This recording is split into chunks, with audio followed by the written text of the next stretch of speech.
Ladies and gentlemen, I'm so stoked to see you. I'm so happy you're here today. I hope the world is smiling upon you.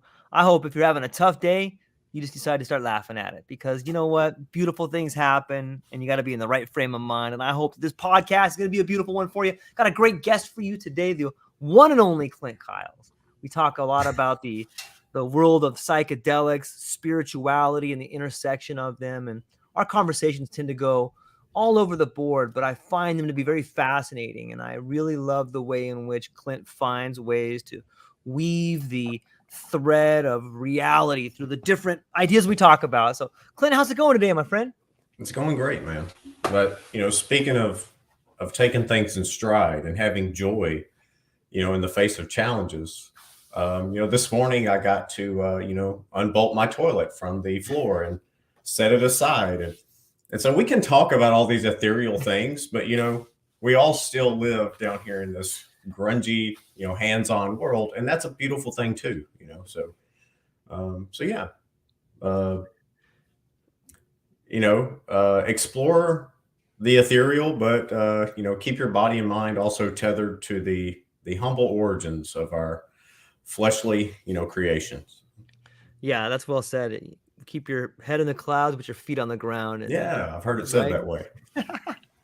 there's always something pulling you back to reality, and that's necessary. It's fun to pontificate and think about the world around us, but the world calls, and there's real responsibilities, and there's taking care of your family, and there's a lot of things happening. So and it's interesting the way we explain things through language and how language has played a part in the way we communicate, the way we see things, the way we model reality. You had an interesting idea about language we were talking about before the show. Maybe you could tell the people about that. Yeah, I had a conversation last night with a friend. So, little recap. So, another interesting tangent that we can go down later. My priest just started a Wednesday night adult study on the Apocrypha. So we're studying those intertestamental, Jewish and Christian writings that, for whatever reason, didn't get placed in the canon of Scripture. So, but anyway, in the midst of talking about that, afterward, I had a conversation with a local friend, and they brought up the topic of language and how much of a hurdle that still is in our lives, both as individuals. Right now, you and I are conveying thoughts through vibrations that we make with our mouth, and they go into your ear and they vibrate. But somehow, I'm able to give you enough information that you can reconstruct an idea of what I'm explaining in your own mind. And to a large degree, it comes across fairly accurately. So anyone who's familiar with the Bible is probably familiar with the story of the Tower of Babel. So at that point in human history, we're led to understand that everyone spoke a common language. And so people were advancing on a rapid level, almost to the degree to which it seems we are now, having such wide ranging public discourse, across the world through means such as you and I are, using today. So the ability for humans to create amazing, powerful, beautiful, and also very destructive things is empowered by our ability to communicate.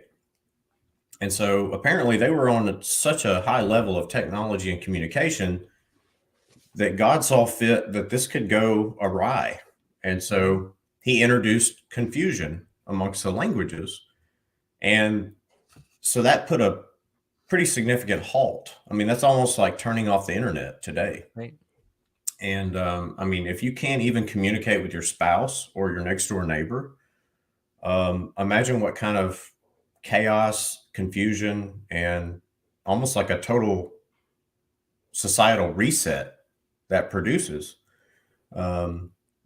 It's our understanding that's what those people experienced. And so people began to reassociate, probably in regards to their tribe, their family, their place of origin, so there was some familiarity. And over time, languages were reconstructed and societies were rebuilt.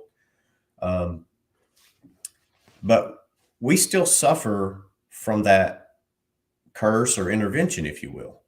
So it's my understanding, to a large degree, the lack of empathy and the inability to communicate with other nations. So take in the United States, for example, where you and I live, it appears that we have tensions right now with places like Russia and places like China.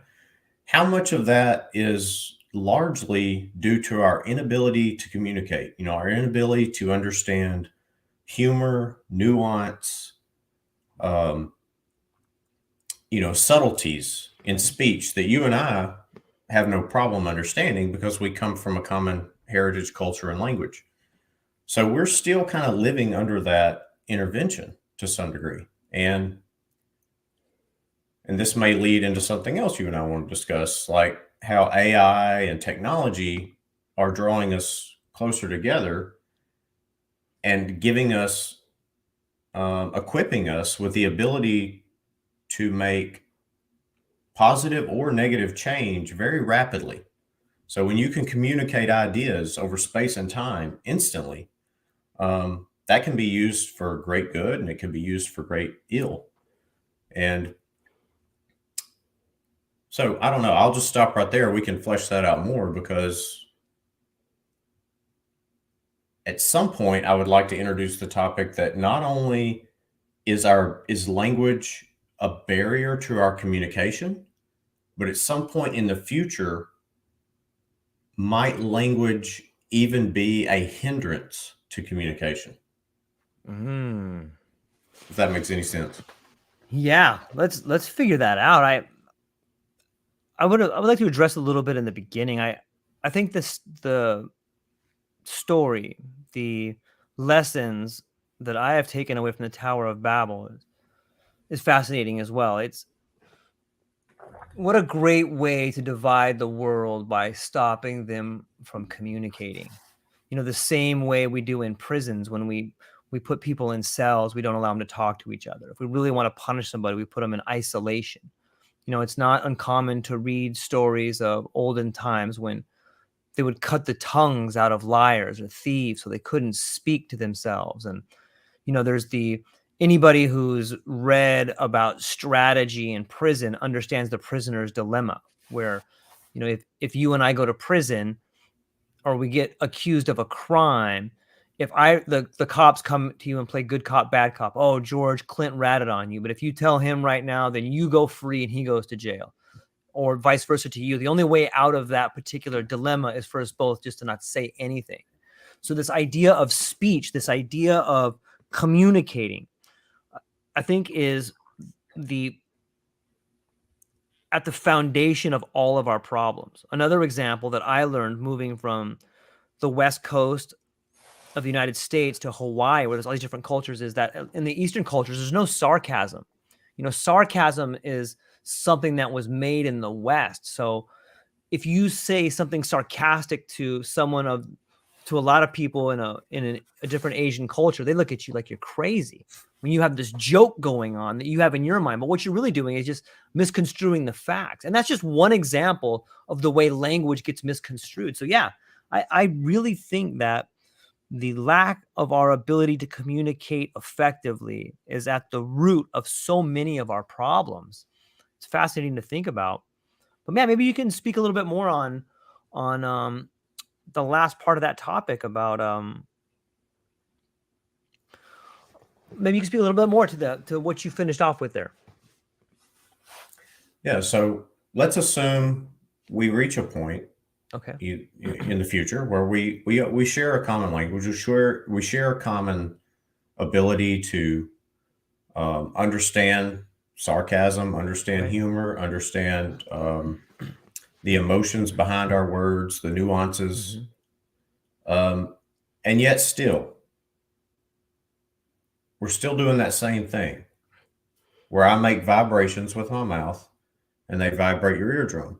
Mm-hmm. Um, then at that point, language itself is an impediment to me conveying the pure potency of the idea to you. Mm-hmm. What if, I mean, we all recognize, I think we do, I think even science confirms this, and even if it doesn't, we've all felt it in our own living experience. Mm-hmm. We've all experienced to some small degree um, telepathy or knowing when someone is staring at you behind Right. your back, Right. or the fact that your dog knows you're on your way home, whether, you know, regardless Yes, it of what time feels of day it is, you right. know, the dog, for whatever reason, for 5 minutes before you arrive, your partner notices the dog goes and sits by the front door, you know, Right. and waits on you. They know you're coming. So,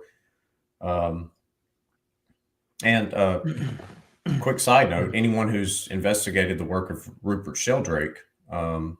Rupert Sheldrake, he has, he's written on that extensively, done a lot of studies on it. So it's, I'm not saying we fully understand it, but the phenomenon exists and can be observed in real time. Okay, so So I'm sorry. Go ahead. go ahead if you have a question. But where I was going with that was, I think where you wanted me to go, and I got sidetracked. No, it's perfect. This is perfect. At some point, maybe or maybe not, wouldn't it be, at least for the purposes of communication, wouldn't it be awesome if we could communicate ideas without the blunt tool of language? Okay. How about the evolution of language? Like we are evolving right now. And as you're talking about this, I want to try to, I'm just spitballing here, but it seems to me that the same, okay, let me try to gather my thoughts. Let's think about the way in which we learn language in the Western tradition, the alphabet. The very building block of the alphabet is a letter. A letter is part of a word. A word is part of a sentence. A sentence is part of a paragraph. A paragraph is part of a story. A story is part of a book. A book is part of something larger. So this is one linear way we're beginning to speak. What if, as a humankind, we're just learning about language? This is one modality. Speech is one modality. Now let's look at what's happening with images right now in AI. If I want to create an image, I can go in and find templates in Adobe Premiere or pick your Canva, whatever you're looking at. Now you can go and find templates. Okay. A template is sort of like a letter. I can stream together these templates and put them together in a sentence. If I string together 5 different templates, now I'm telling a story through imagery. If I take that imagery and then I put the language to it, now I'm communicating to you on multiple modalities. I'm showing you something, I'm giving you hearing, and on some level, those two things together are bringing about emotion. So it's an evolution of language. It's this sort of threading of all the modalities that bring together better understanding. And if we just pan back a little bit and think of ourselves in a classroom, hey, we have begun to learn the first lesson of talking, typography, exact repeatability, all these things that the printing press gave us were like our first grade class in language. Now we have this new tool of AI that's teaching us how to use imagery in conjunction with language. It's kind of like learning trigonometry and algebra. You got to learn one before the other, but they go together. And it's a way to see the world. It's a way to put your hands around what's actually happening. And I think that what we're seeing right now, I think it was Philo Judaeus who said the next logos will be a language to be beheld. And in some ways, when you look at imagery compared with the text and the words, this is what we're seeing is this evolution of language, this idea where we can actually convey emotions, where we can convey truthiness, in some sort of way, but at least we can communicate on a level. And I think another part of this is spirituality, because I think that if I can experience your spirituality, that's the bridge that we need in order to thoroughly understand each other. Spirituality is like the honorifics of language. It's this idea that we have a common good. It's this idea that we have this spiritual nature. But how do you communicate that, especially when it's been, translated and interpreted along the ways? But I guess the main focus that I would love to get your opinion on is this evolution of language, putting together imagery with words and emotion. Might that be what's happening? Is it an evolution of language coming together? I think so. It appears to be. You know, I know there's a lot of chaos right now, Right. and it appears that everyone's at each other's throat. Politically, ethically, nationalistically. Mm-hmm. Um, I think those are the growing pains of deeper, broader communication. Yes. In a nutshell, it's really positive, but Agreed. it has some like negative side effects. It's like the pharmaceutical commercial. It's like this will cure your heartburn, but it may cause a whole litany of things you really don't want to interact with. Yeah. Yeah. So, but if you're dying and your heart's about to stop, you might need to tolerate some of those negative side effects. So I think what we're experiencing is the negative side effects of, for lack of a better word, a global community. And that can be really good, but it comes with unique challenges. So the fact that I can communicate with someone in Africa, Saudi Arabia, China, that's amazing. That's incredible. Like that's unprecedented in human history, so far as we know. Yeah. Although that is questionable as well. I think there might have been some ancient forms of intercontinental communication, but I'm not prepared to discuss that today. So, um, but the downside of that is that we're going to be face to face, at least across the internet, as you and I are right now, with people who have radically divergent views of our own. And so it's going to take us a while to people often say, when I was a kid, my dad was a Republican and we lived right across the street from the Democrat and we got along just fine. How long did it take and what kind of other cultural cohesion made that possible? So how much longer is it going to take for me to be on that same level with someone from Okinawa or Sydney or Tanzania, whatever? Right. It's going to take a while, and we're going to because we're so different that it's going to take time for us to be able to tolerate each other's differences the way the 1960s Republican and Democrat used to tolerate their differences. So now we're like basically interfacing with our ideological enemies like on a daily basis. And so it's going to take a long time for all that to get, cleared out in the wash, I think. But in the long term, I really think it's a great benefit if we use it for what some people might describe as the greater good, what I would describe as using these things to glorify God. Yeah, it's well said. I see it as a positive thing too. And in some ways, this new method of communication is allowing us to see ourselves for who we are. Like, we have a lot of problems, and we have a lot of problems admitting guilt, admitting we're wrong.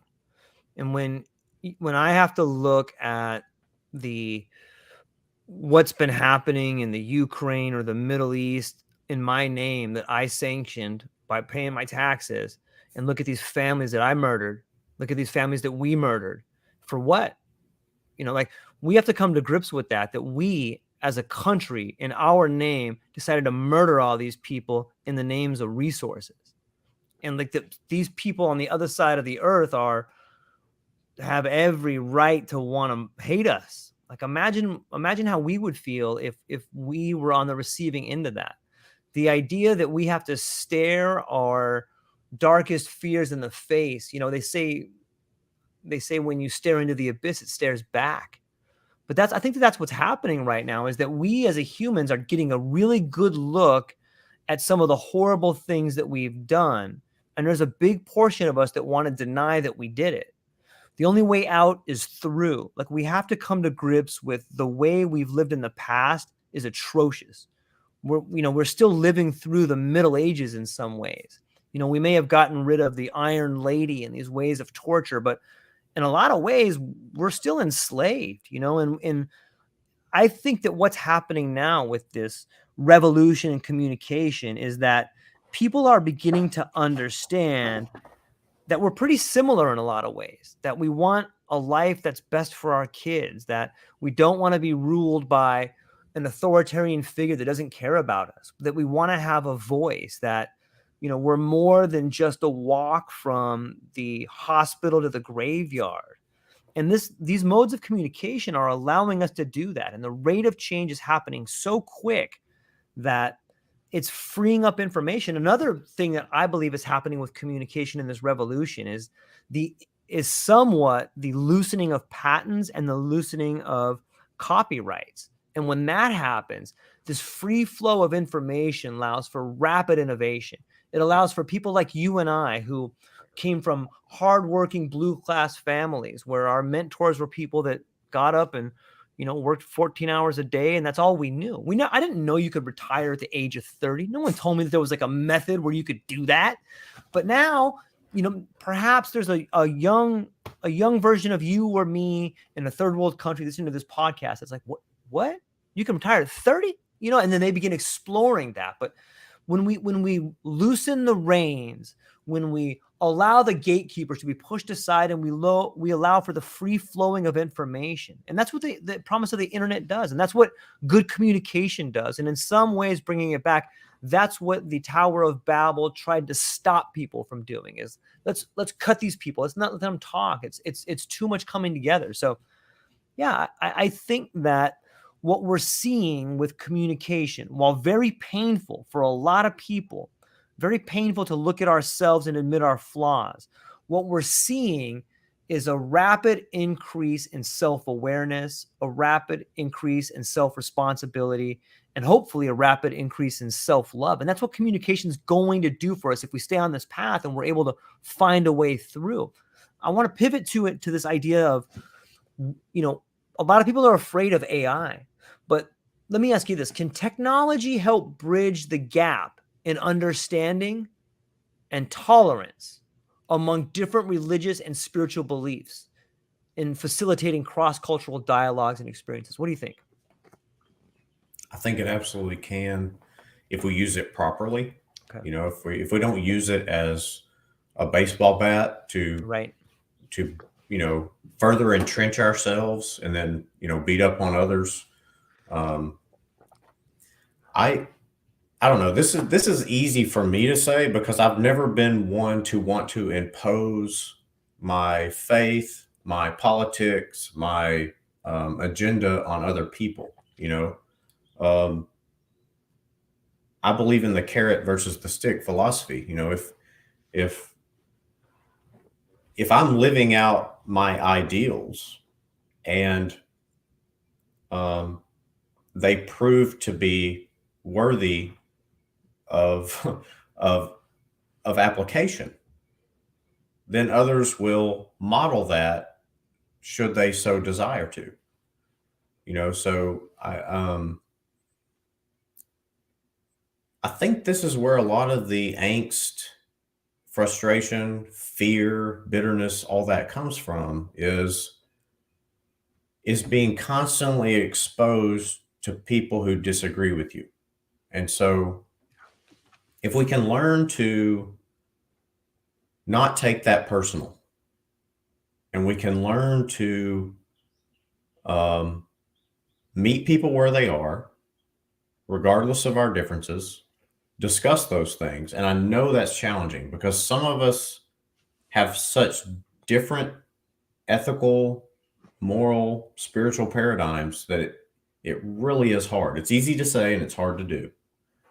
Um, I think then we can apply this technology in ways that benefit humanity to a degree that we've heretofore not even imagined.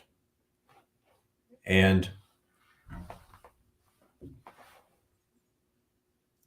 you said, I don't remember what you said earlier. You almost said like, forgive me if I'm misinterpreting what you said. It's almost like you said it's like the gatekeepers, it's getting out of their hands, and it's becoming like public.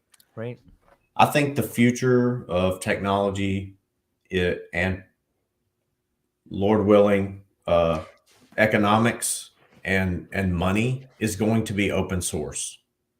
I think we need to dispense with the idea that um, religion, currency, um, all that is somehow tied up into political boundaries or nation states. I think we need to dispense with the idea that if we want to use technology, we go to some corporation like Microsoft or something. I think all that is going to,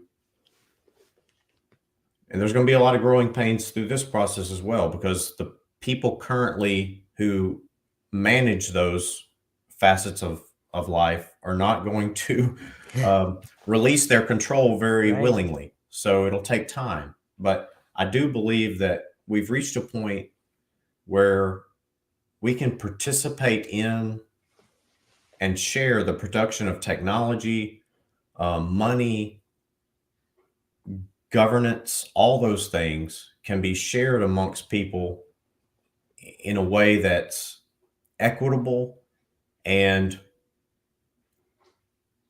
participatory to a certain degree, but if you're not imposing your way of life on me, George, then maybe I don't feel the need to resist what you're doing so much. Because I think that's what we're afraid of. We're afraid that if you believe different than I do, your values are going to be imposed upon me. But if we had an open source lifestyle, then we don't impose our values on each other. And eventually, those things that provide the highest value to humans, physically, spiritually, economically, whatever, those things will rise to the top.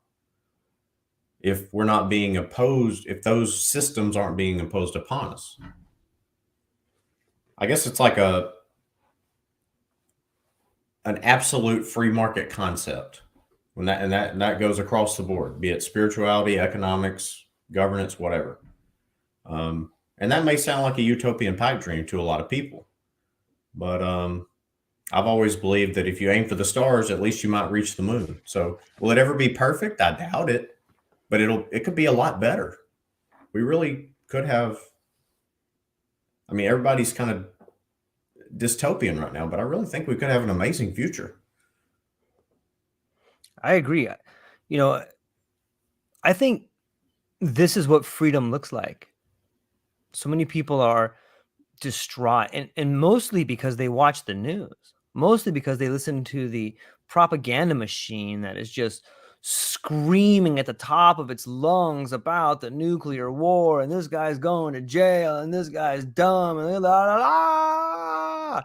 It's just this constant borderline pornographic shouting of garbage. It's Shakespeare. It's a tale devoid of meaning told by an idiot.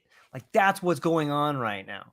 But if you just peel that back and you go, oh, emperor's got no clothes on, the financial system's completely broken, they are people in positions of authority, people that own supply chains, people that own the monetary system. These people are scared out of their mind because they have zero control. And let me give you an example of a parallel economy that I see happening right now.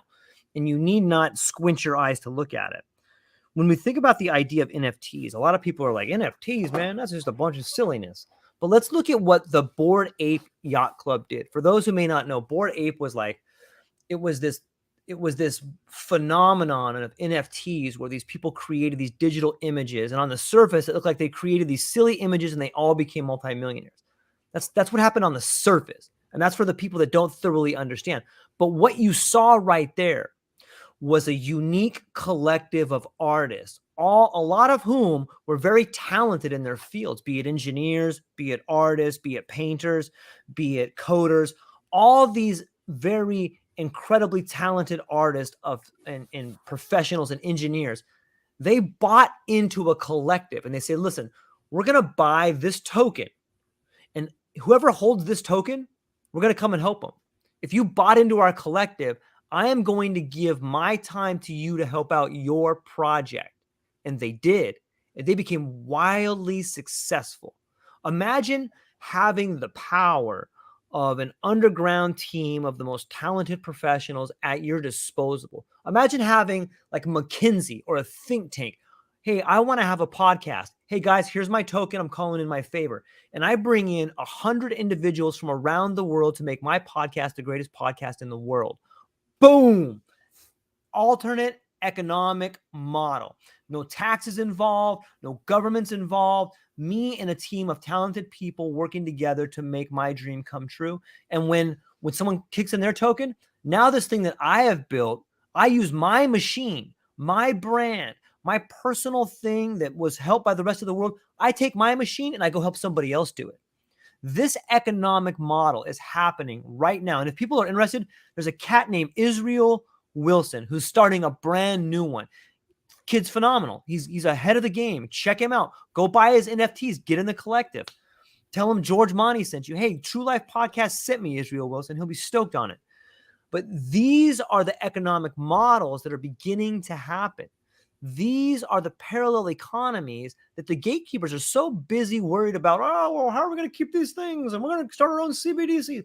Like, they're irrelevant. The people in positions of authority are irrelevant. Their ideas are dumb. They do not work, and a new model is happening, and there's nothing they can do to stop it. They can squeeze it here, but it's just like a balloon. When you squeeze a balloon, it comes out here, here, and here. The new, like, there was a motif a while back that said winter is coming. I would like to say that spring is here. Look at the changes that are happening around the world. You can see, thank you, Brandon. Brandon says it already is, George. Yes, it's here, man. Like, the world is changing in ways, and I see it in myself. I see it in you. I see it in the people listening to this podcast.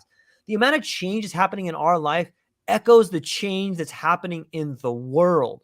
A large part of the old ideas are dying.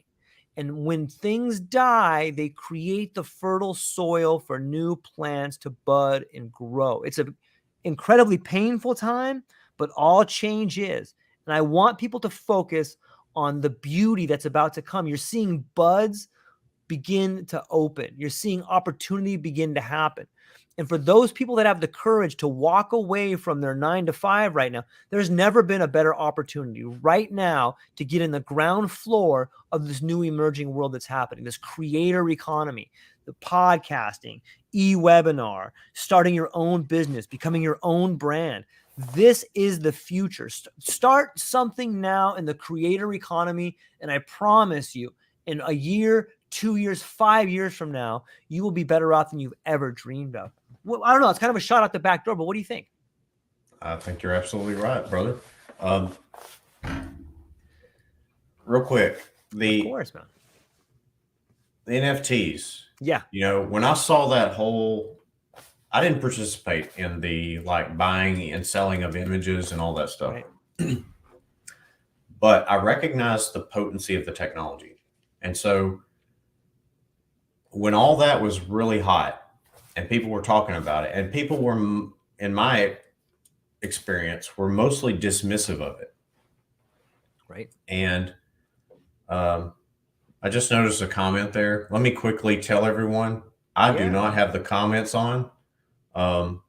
So if you want to say something to me, run it through George, because I'm way too ADD. If those comments were streaming over there, there's no way I could keep up with our conversation. So if anyone wants to comment, send it through George. I'm not looking at the comments. So just throw that in there. Back to the NFTs. when all that was going on, I didn't I didn't care about buying photos of aliens for a million Bitcoin or whatever. I didn't care. Right. That was not important to me. Here is how I was trying to explain that phenomenon to people who didn't get it. And maybe I get this a little wrong, but I think the gist of it will make sense to people. So there are people who have lived we're comfortable in the modern Western world where we recognize, like, if I buy a house, like, that is recorded, like, through my bank at the local Right. county office. Like, everyone knows I own this house. It is not in dispute. Like, George cannot show up and say, "Hey, dude, get out of my house." And I'm like, "No, this is mine." He's like, George is like, "No, I got more money than you, so you got to leave." Yep. That happens in the third world all the time. So Bob may, in the third world, in the jungle somewhere in the Congo or whatever, he may live on a plot of land that was handed down to him for 27 generations. And him and his family have grown bananas or beans or whatever. If at some point a logging company makes an agreement with a local politician, Bob gets his ass kicked out of his land and it gets burned and Yep. scraped, and they plant palm trees or something on it. He has no means of assessing his value and his ownership of that property. However, with crypto technology, he can create a token or a blockchain entry on a network that records in perpetuity the boundaries of his property. And so, with something as simple as a cell phone and crypto technology, he's been able to bypass like 500 years of, local county record keeping and go straight to an irrefutable, permanent blockchain record of his ownership of his personal property. That provides a level of security to him that he's never had, but that we all take for granted. And so that's the power of something like an NFT, because this guy can create an NFT that proves the ownership of his property. And so that creates wealth for him, because now he's got something tangible that he can record, something he can pass down to his posterity that they can always own. And it's only through this technology that he's able to construct something like that, because his culture is not sophisticated enough as of yet to have that kind of record keeping and such that we all take for granted. So to me, that's where liberty, stability, all that comes from things like this. And unfortunately for me, I feel like I'm speaking into a void on these issues, because most of the people I know and interact with are like, modern Christian people who are, whatever. They're like, "I don't care about NFTs." Like, of course you don't. You make $150,000 a year and you live, in a nice house. Like, it doesn't matter to you. You don't care. But to like 3/4 of the rest of the world, this is like electricity coming to them. This is like lifeblood.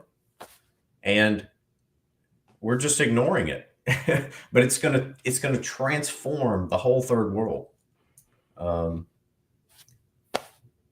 don't know. To me, that is magnificent. And people are just like, I don't need to buy a picture of a monkey or an alien or Scooby Doo or whatever. Like, it's not that. That's just that's like one little manifestation of it. There's an interesting pattern, when you can see this when you go through the United States. You go through some districts or states or counties, and there's these power lines, right? That, like, you telephone pole with power lines, but then you go through a new section of town and everything's underground. You don't see those power lines. So a lot of the times what happens when technology gets transferred to the third world, they skip a generation. Like, some people don't will never have landlines. They just went straight to cell phones. Mhm. You know, in some ways, as we're transferring technology to the third world, we're transferring innovation to the third world. And I think the NFTs and blockchain is something that is being pioneered almost. Like the idea may have happened here on some level, but the implementation of the technology is happening in the third world. It's going to boomerang back. Like you're right. Right now, we're comfortable here in the United States and we don't thoroughly understand the power of, you know, creating a digital footprint that is your something you own forever. But in the third world, they do get it. Here's a way that I think people in the Christian community or people that don't thoroughly understand NFTs or blockchain can. Like, here's something that, how could blockchain technology be used to ensure the authenticity and integrity of spiritual teachings and practices in a digital age? Imagine that. You know, that's something like, hey, here's on the blockchain, it can never be changed. This is what Jesus said. Boom, there it is. You know, like you can't, there's no interpretation. There it is. That's it. That's what it says right there. You know, you could still maybe interpret it a little bit, but you would have the exact words for everyone to see. So that's a one way to get people to change it. Like it's kind of interesting, right? Yeah, I've never thought of that. That's incredible. If we only had blockchain in the first century, man, so much of our lives now. But what if we start right now having it? Yeah. Like 1,000 years from now, people are going to be wondering what you and I thought, and they're not going to have to rely on some guy interpreting what you and I said in this conversation. Like, I have no doubt this will somehow make it onto the blockchain in some way, and it Sure. will be there permanently, so long as we have electricity, like, which no one wants to get rid of. I don't care, you know, how diabolical you are. We all want electricity. But so, yeah, like, what if we could watch a YouTube video of Jesus's teaching that was uncorrupted by scribes or people in the 10th century, you know, trying to, you know, tweak things or whatever. Now,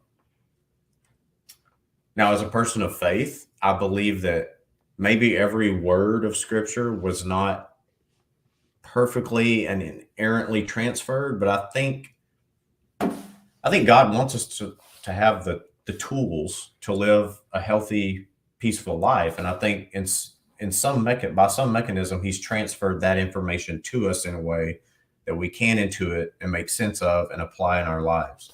So, do I believe that every word of Jesus was perfectly documented and I can read it now in English? Maybe not, but I think the gist of it is there, Right. you know. And but what if we didn't have to rely on the gist of it? What if we actually had almost like patented, unalterable, permanent information that someone could go back and access? How much does that reduce lies, propaganda, manipulation? You know, so oftentimes in history, both in political and religious history, people didn't want to provide access to the totality of information for fear that people might learn the truth and exercise their freedom or diverge from the current power paradigm or whatever. You know, we no longer need to rely on those gatekeepers. You know, I think humans either are smart and responsible enough to handle the whole truth and live by it, or we will be once we're given the opportunity to exercise such responsibility. You know, we magically assume that a person at 15 is not capable of driving an automobile, but somehow at 16 they magically are. No, we just, at that point, we decided, okay, it's time to teach them and invest the time, money, resources into preparing that person for that level of responsibility. So I believe humanity is ready for a more, um, for lack of a better word, evolved, more present, more responsible form of self and societal governance. And we no longer need a few empowered individuals who tell us all what to do. I think we'll solve that when we dissolve the barriers to communication and the sharing and buying and selling of resources. Right. And we don't have these highly paid gatekeepers who really do nothing more than treat us like serfs. Yeah, I couldn't agree more. And I think this speaks to the idea of the changes that we're seeing in the world. I really feel that we're emerging as a new form. If I can use the analogy of the caterpillar and the butterfly, the caterpillar goes on this just incredible eating spree of consuming everything, just extracting, consuming until it gets big and fat. And then all of a sudden, what does it do? It spins a web, right? And it spins this cocoon around itself. And the same way a silkworm spins its web around itself, so too do we as humankind spin a web around us, a web of ideas, a web of ideals, a web of stories that keep us insulated from the fact that we are fundamentally changing as something into a new form. And I think what you're seeing right now is us, humanity, as one, growing together, the end of history. We're beginning to break out, or at least see the cracks in the chrysalis. And what I mean by that is, like, look at the parts of our world that are breaking down: the monetary system, education. These are the thin spots of the chrysalis where we're beginning to emerge as a new form. We can see through the veil. We're cracking through. Hey, education is, man, people are hundreds of thousands of dollars in debt, and they're just learning old stories. They don't work anymore. The hero's journey it's silly. It doesn't work. It's not right. It's not working anymore. Hey, this idea of working 15 hours a day for bullshit pay, that's not really working anymore. That is us emerging as a new form. And it's not like people listening to this podcast, you're on the same level. It's not you as an individual that's fed up. It's society that's fed up. It's because we're emerging as a new form. We're moving together and creating something new. And we're breaking out of this chrysalis, this old detritus of the cocoon is breaking down around us. And in some ways, it's the unrealized dreams of the last generation that's falling apart. The same way that a rocket ship has scaffolding to keep it on pace before it blasts off, we're blasting off, and that's scaffolding. These old ideas of some religious, some political, some economical, this scaffolding is falling away. And we're like, oh my God, I feel like I can fly a little bit, man. I can really go out here and create things. People are starting to respond to me. What does this do? And it's not just me, it's everybody, man. Like, I listen to so many different people, and I'm so thankful to have this podcast platform where I can hear people's dreams beginning to emerge. It's like, hey, people are responding to me. Yeah, the wing, I can almost fly right here. And it's such a powerful story. And I want more people to understand that you are part of this new form. We are the leading edge of this new world emerging, and you're part of it. All you have to do is believe you're part of it and start seeing the world for what it is. Start seeing yourself for more than just a cog in this wheel. Like, all of our ancestors, everybody has participated to get us to this point. Automation is coming. AI is a tool, and it's going to liberate us if we use it for that. It's a liberating tool. It's helping us crack open this chrysalis. So, yeah, man, I love it. Yeah. And don't fear it. Like, Yes. and I know people who have more, and I know this because that's where I come from. Right. I know people who have conservative ideals. They like status quo because it's comfortable. It doesn't require us to think too much. It doesn't require, we've figured this world out. We've carved out our little, acreage of it, and we got our little piece of it.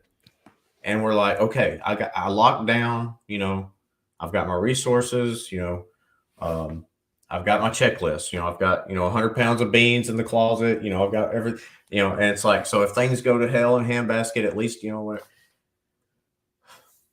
yes, I approve of that. Do that, but don't only do that. Like, think about the future, become like integrate what's happening right now into your life. It's like that way of life is past, just like the way of life before the automobile. Right. None of us are choosing to go back to the horse and buggy days. Those were a great improvement over the you got to walk everywhere and tote everything yourself days. And no doubt there were people then saying, what's going to become of the young people who don't have to walk 40 miles with a jug of water on their head? Who cares? Like, yes, praise God, your children are going to have an easier life than you did. Isn't that what we all kind of like want? Yeah. And so why not embrace that and see how you can maximize it for your own benefit and the benefit of everybody around you? Quit being so tight-fisted. Quit being having such a limited horizon. One thing that if you're a person who reads scripture like I do, you constantly see God busting people's paradigms. And they were always scared. They were always scared to take that call. And I can promise you this: if you start embracing positive change, I can almost guarantee you that your family, your friends, your people in your religious community, they're going to go, "Don't do that, George. That's bad stuff. Don't you be buying NFTs. You're wasting your money." And you're like, "What is this money you're talking about? You're talking about the stuff with the paper stuff with the president's faces on it or whatever? That's so silly." But you're not going to get confirmation. People aren't going to pat you on the back and celebrate you for being the guy who embraces the new stuff.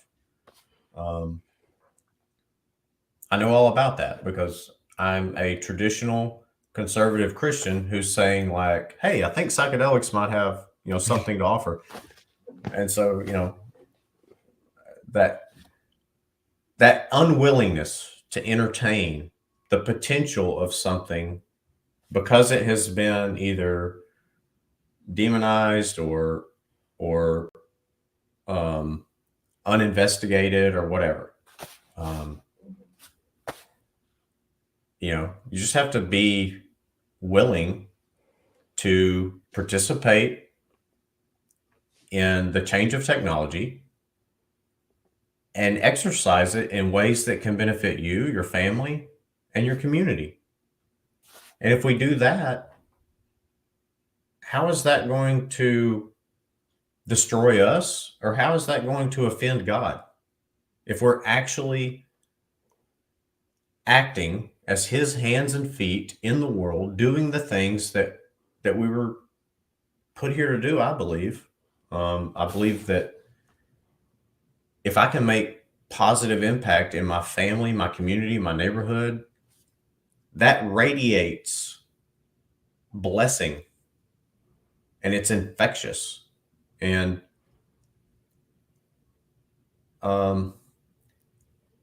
sometimes I view it like in that Harry Potter film where they're in that basement and you got Dumbledore and Voldemort and Harry and they got their wands out and they've got these almost like these bubbles of energy and it's like who's gonna win, if there's a new technological horizon, wouldn't you want people who share your loving views to be a part of that? Like, if that's going to be the new economic, political, whatever power structure, wouldn't you want people with your own wholesome ethics to be the ones involved in participating in that? Or do you want to leave that to the the unethical shysters who I wish I can't remember the name of the corporation, but like the Sam Bankman-Frieds and those people, like Right. um, it's either going to be it's like politics in a way. It's either going to be the good people who are investing and running the system, or you're going to let the degenerates take it over. So how about people like you and I who actually love and want to see the best in people? Why don't we get involved and build this new infrastructure instead of letting the degenerates and the selfish people build it?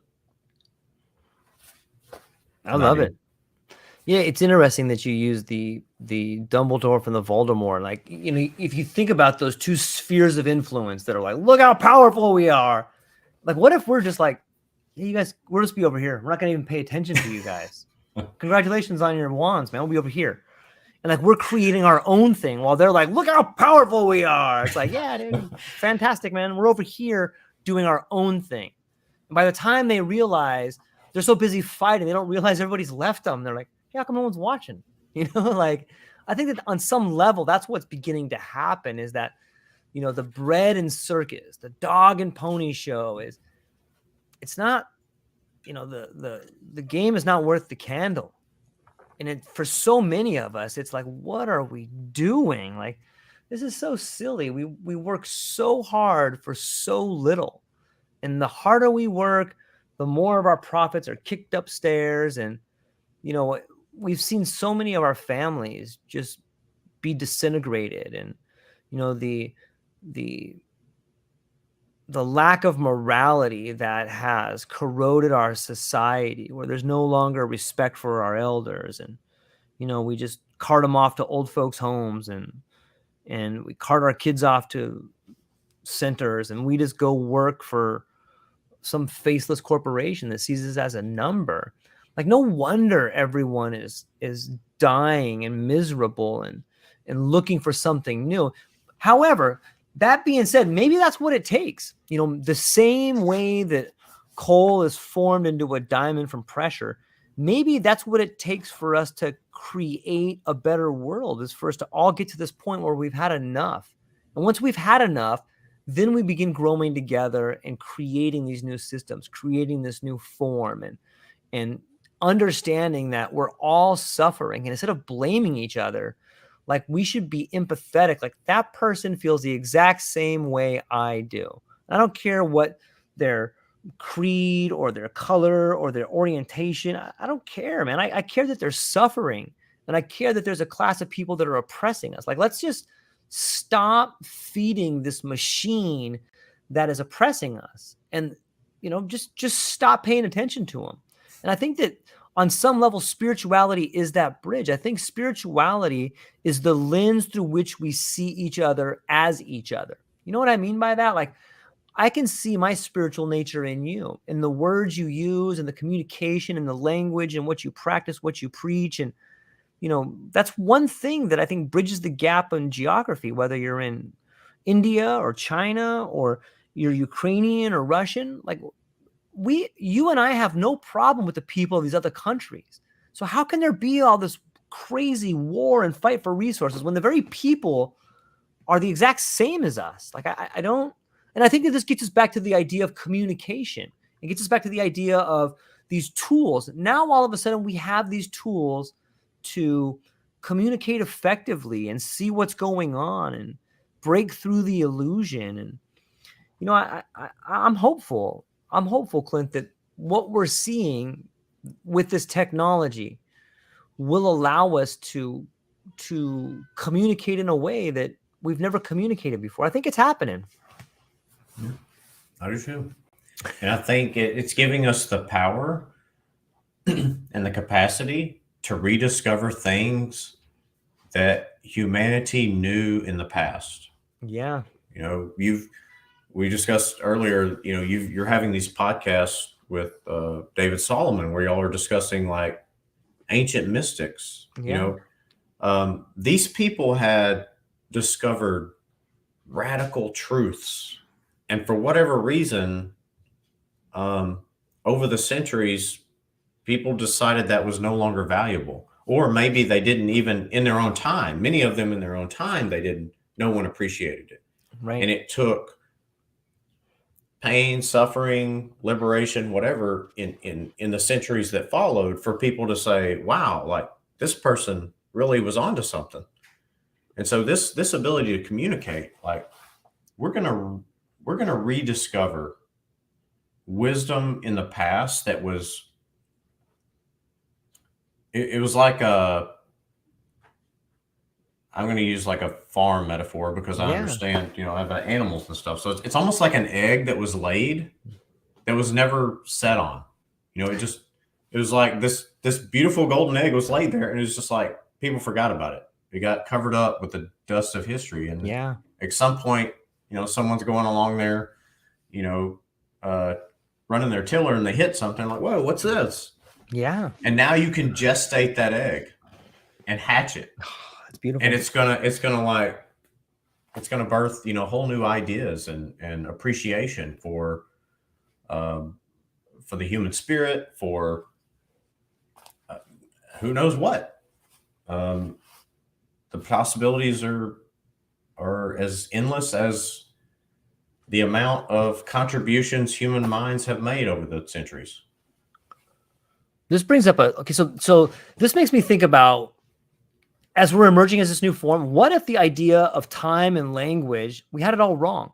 The same way we thought that planets were encased in glass, the same way we thought that we were the center of the universe, so too might our ideas of reality be wrong.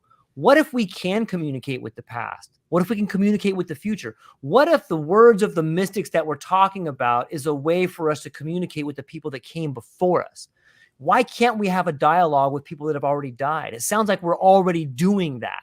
What if we are communicating with the spirits of the past? We just don't have the language right. So when you say, I'm communicating with a dead person, it doesn't sound right. But the fact that I can talk to Julian of Norwich, who was an anchoress in medieval times, and her words can echo through me and other people through the vibrations of this microphone all throughout the world.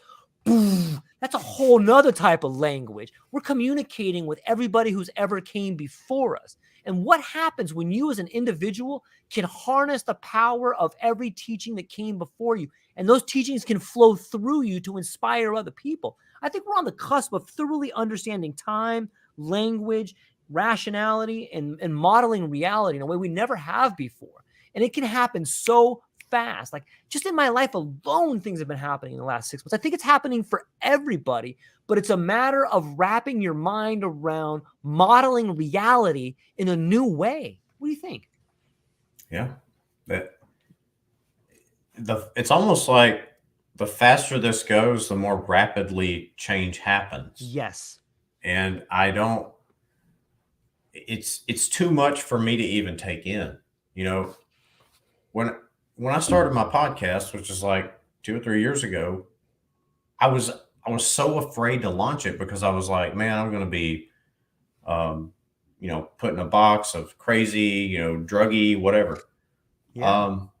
Now it's like you turn on the television and like a police commissioner in some conservative city is talking about, decriminalizing drugs, and you're like, whoa, like what happened in 2 years? Yeah. Where um like such a radical shift in the way we view something. Um, Now, people are on both sides of that. Some people view that as very negative. I tend to view it with what I call cautious optimism. Yeah. Um, I, there's no limit if we're responsible and we're acting ethically and with love for our fellow man, that this can't be a real positive impact on the world. Our ability to share information, our ability to um, get rid of paradigms that aren't serving us anymore. Right. Um, it makes me really positive about where things could go. And I'm constantly reminding my fellow Christians, don't be so pessimistic, man. Just quit watching that news. That is just propaganda. It's meant to keep you engaged so you'll keep feeding that algorithm of how many viewers they have. It's not real. It's just they take little portions of reality and they craft it in a way to manage your behavior. Yeah. Like, don't buy into that. You know, um, work hard, love people, um, interact with people, share your ideas. Don't be fearful to go out on a limb. You know, sometimes I play with ideas, and I'm not married to those ideas. Right. Um, but when I share them with someone else, like you and I are doing right now, and we flesh them out, um, we start to see like, maybe I was in error there, or maybe that's not the most optimal way to do something. Maybe George's way is better, and you know, we can kind of bat these things around and make sense of it. It's just it it leads to better understanding of your fellow human being, and if we can do that without malice and and envy and grift, like once we, and to some degree, I'm realistic. You know, I think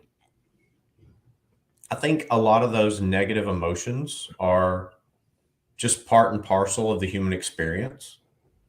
And I Yeah. think if we channel those things in healthy ways, sometimes they're not so bad. You know, um,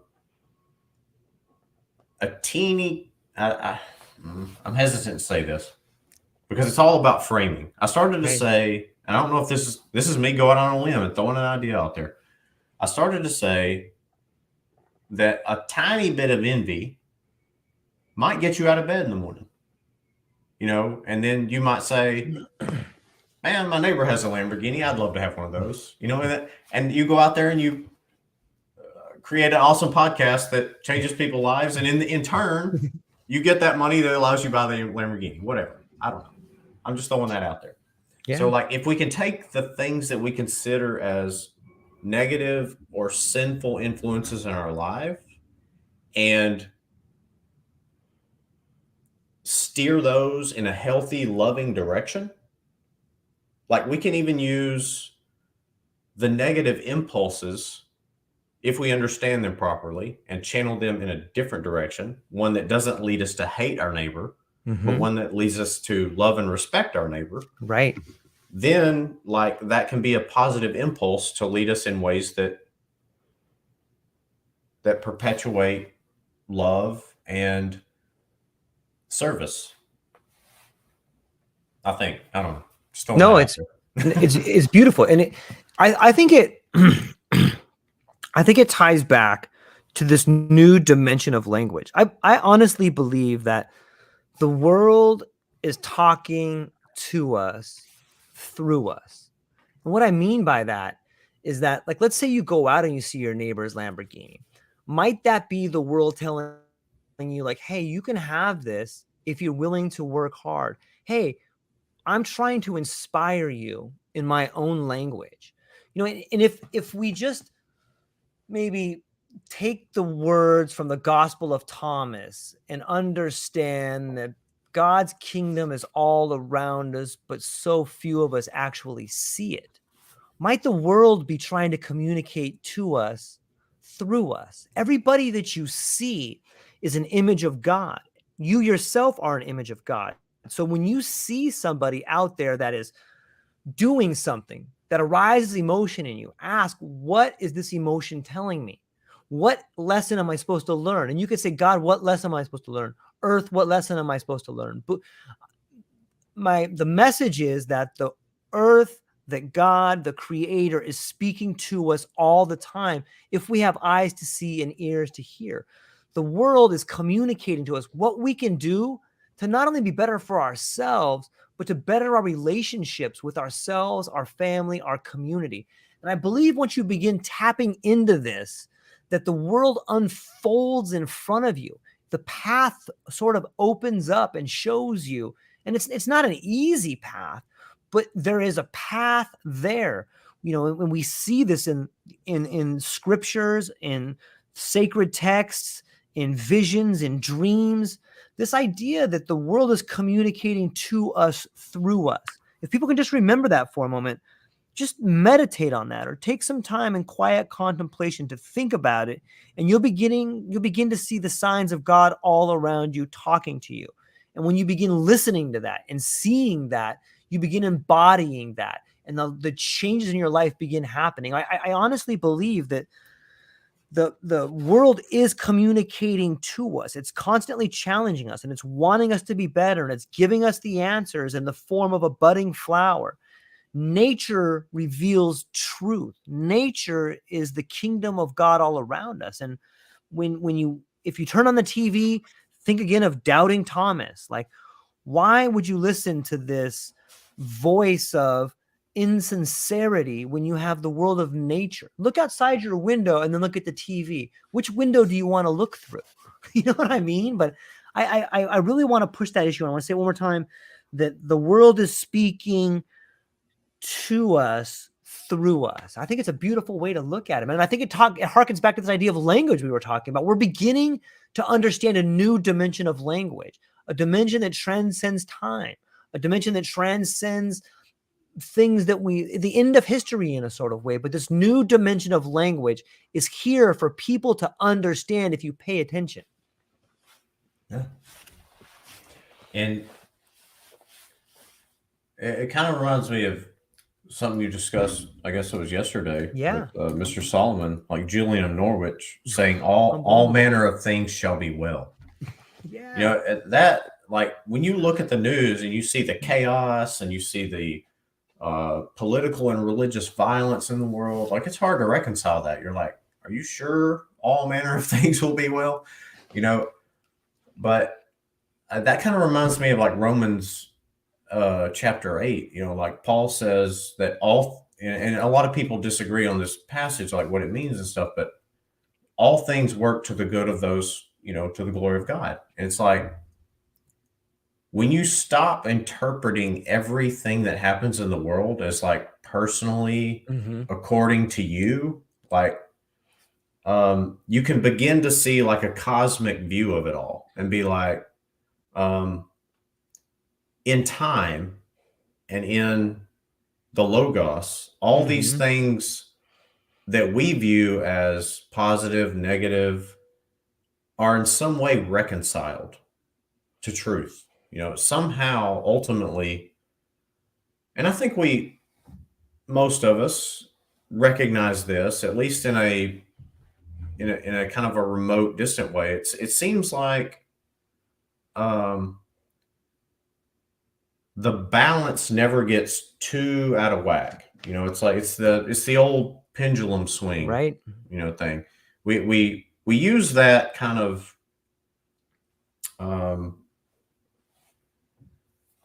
just colloquially, and we all know what it means. Like, you know, I don't want to get political, but I heard, you know, we all know who Bill Maher is. He's a comedian. He's a smart, you know, celebrity type guy, but he's of a certain political caste, you know, that he would even refer to himself as a liberal. Sure. A political liberal. But he's beginning to question how far the pendulum is swinging in his own direction. You know, so even he is like, thinks things are getting out of balance. And I only bring that up because we all understand kind of politics. I don't want to get into that. But yeah. So I think things like that happen with religion and economics. So our great grandparents, depending on how old you are, but roughly in that frame, they went through a Great Depression in this country, and so they became penny pinching, tinfoil washing, you know, people who are very materialistic in a survival way, right? You know, and then because of that reaction, it forged a certain frugality in society, and that frugality led to abundant wealth and prosperity. And that abundant wealth and prosperity created a generation of people who were entitled and lazy. And so then the cycle starts over again. It's Yeah. like the pendulum. So sometimes when I recognize what we may be experiencing temporally right now, I can lament that and I can be like, man, like we're in a real estate bubble, commercial real estate's crashing. Everybody is hiring, but nobody's willing to pay what people are worth. You know, it's like there's all this kind of like chaos right now, but it won't go too far. It will, like, all manner of things will be well. Things will course correct, but we don't course correct as societies the way we do when we're driving down the highway. You know, when we're driving Right. down the highway and you start to get over on that white line, man, you course correct quickly. Right. But as societies, we don't do that. We tend to go like, we tend to get almost off into the void before we course correct. And so to me, all manner of things shall be well, and all things work to the good of those who love God. Those two things mean that that doesn't mean in our individual temporal lifespans, we will experience personal security, wealth, comfort, so on and so forth. But from a cosmic level,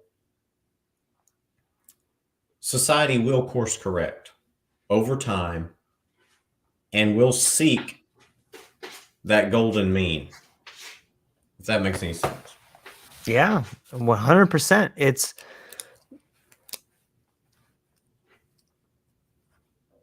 you know, we live in a delicate ecosystem that's been around for, some people say 250,000 years, but the earth has all the time in the world.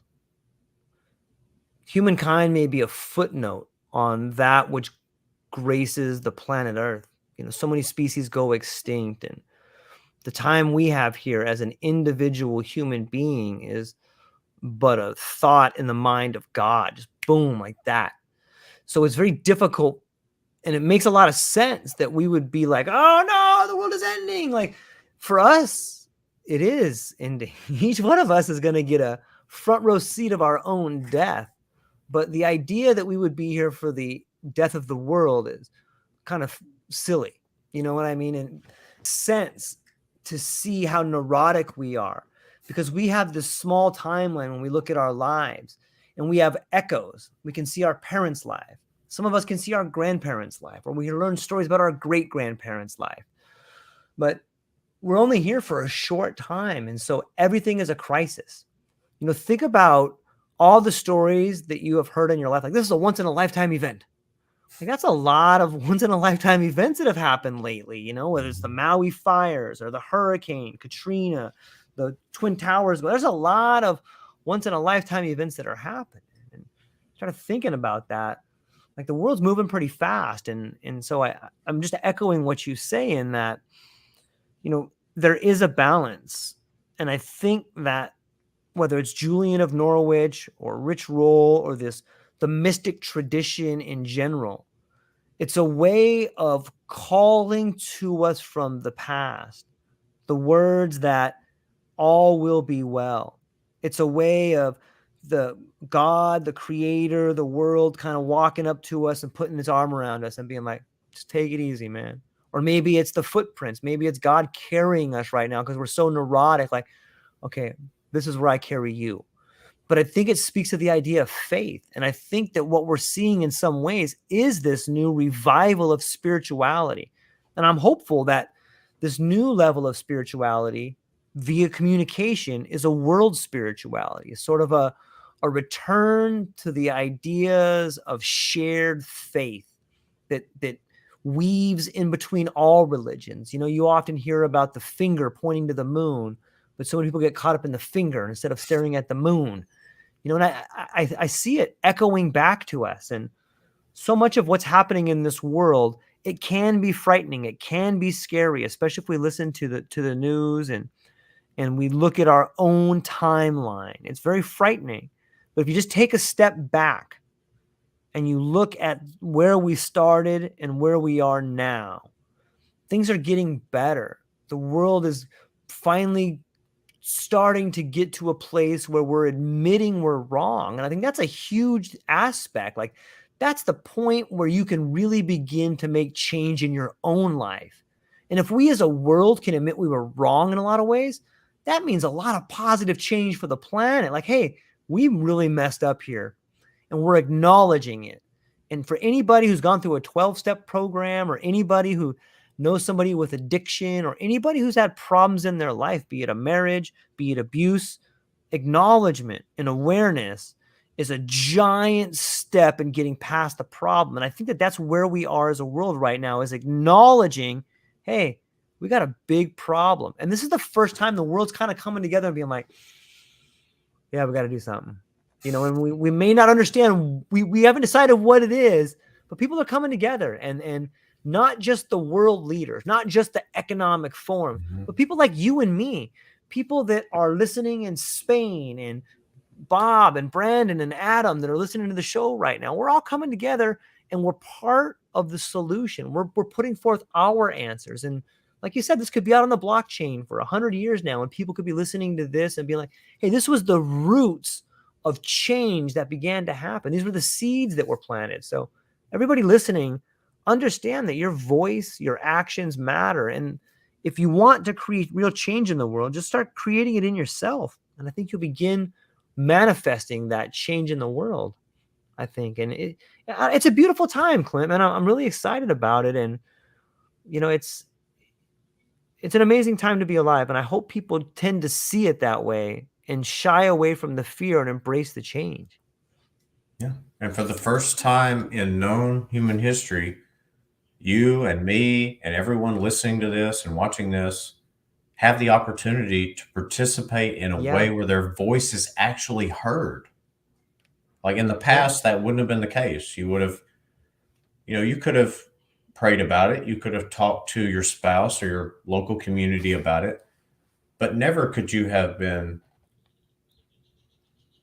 witness to and participate in a global in time presentation of ideas. It's magic, man. It's beautiful. It's glorious.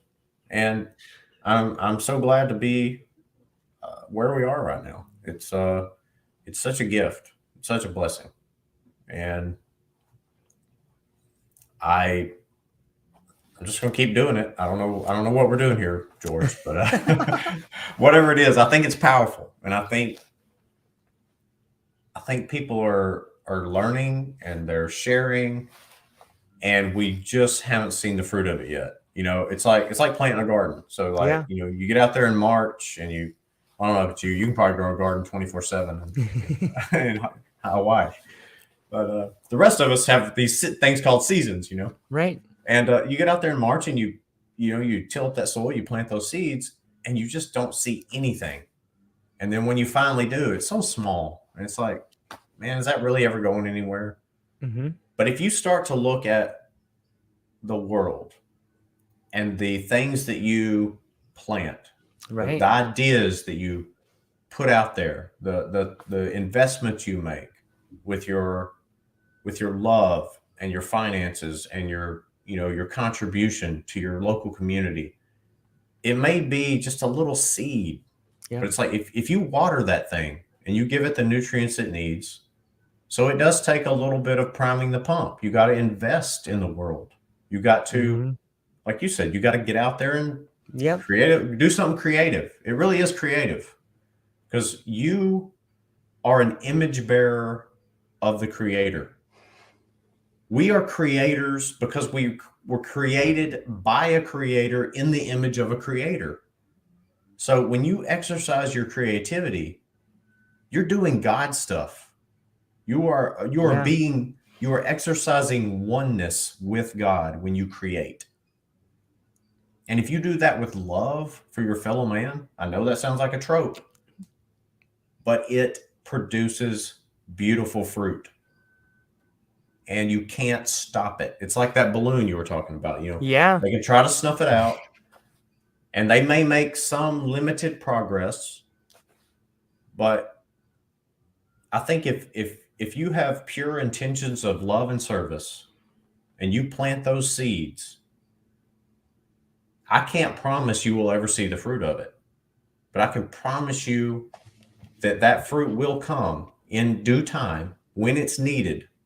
And somebody out there may unearth it from your diary, under your great grandchild's burned house. Somebody may be digging through the rubble and find this diary or a thumb drive, with whatever your contributions were. Did you write a blog? Did you keep a diary? Did you write a cookbook? I mean, don't get me started on food, man. I could go all day. But that creative contribution, man, that's God's stuff right there. Like you're doing God's work when you create. Yeah. I agree. You're leaving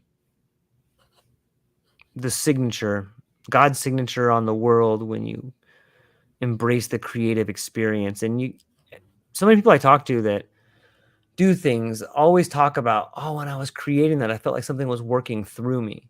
I talk to a lot of authors and they feel like, I feel like I didn't even write this thing. I felt like it was writing through me. Or listen to Bob Marley, and he always, in one of his famous interviews, he says, oh yeah, God writes all my songs. And it's this thread, this Ariadne thread that runs through the maze of life that, the spirit, this idea that something greater than us unites us. And when I look at evolution and I look at where we're at, think of people, and this may be different for every individual, but think of someone you really, really admire. Maybe some people really admire the ability of Elon Musk to create a technological world. Maybe somebody really loved the idea of Mother Teresa. Maybe some people really love the idea of Donald Trump or Barack, whoever it is that you really admire. Think about the world is moving in that direction. These people that you admire and you think are the greatest people in the world, like we're all evolving into the greatest forms of human beings. Let's the technical prowess of Elon Musk, while he's an individual now, in 10 years from now, we'll all have that prowess. In 15 years from now, we'll all have that. So the outliers we see today is going to be the average human tomorrow. And that's really empowering to think about. And for me, it gives me the courage to go out there and begin creating something new. And I hope it does for other people, because that same prowess that is in every outlier out there lies within you. And if you're just willing to go out there and blow on the embers of creativity, the fire that will erupt in the minds of men will be the ability to burn brighter. I wish I was going to try to move into a poem right there, like tiger burning bright, but I couldn't put it together right there, Clint. Well, no need to, at least for me, because I've spent enough time camping where first thing I do, I get up in the morning before I make my coffee. I go out there and I dig around in the fire pit where we had the fire from the night before. And I collect those embers. I put a little kindling there. And it's so creative, so magic. All you have to do is apply your breath, like this, like spirit. You're like speaking into the embers. And it comes alive. It's just, it's magic. It's like, it's almost like 1 + 1 = 7 or something. I'm just, you infuse it. It's like one of my favorite things in my Christian experience is the Eucharist. So what the common person calls the Lord's Supper. So at the point of the worship service and the Mass, when the elements of the bread and the wine are brought forth, and the priest speaks into these things, the this is the body of the Lord Jesus Christ. This is the blood. Like he's speaking that to some degree. And I know Christians disagree with this over time, whatever.